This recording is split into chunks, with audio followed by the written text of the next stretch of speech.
Dans sa déclaration rendue publique à l'occasion de la célébration de la Journée internationale de la diversité biologique, le gouvernement congolais s'est appesanti sur l'importance des espèces sauvages dans la vie de l'homme avant de présenter les menaces d'extinction dont ces espèces font l'objet. La vie humaine, vous l'aurez compris, est intimement liée à la biodiversité. La biodiversité mondiale est en train de s'effondrer.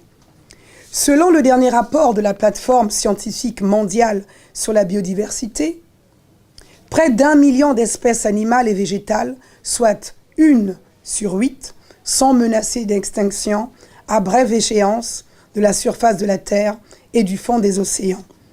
Et le responsable de cette disparition sans précédent dans l'histoire, c'est l'homme, c'est-à-dire vous et nous.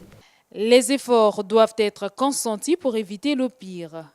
Nous devons cependant redoubler d'efforts dans nos actions et développer des synergies avec les autres pays du bassin du Congo, deuxième poumon écologique du monde qui renferme 10% de la biodiversité mondiale, c'est-à-dire notre responsabilité est planétaire. 26 ans après la mise en œuvre de la conservation sur la diversité biologique, peu d'avancées ont été obtenues dans la lutte contre l'érosion de la biodiversité dans le monde.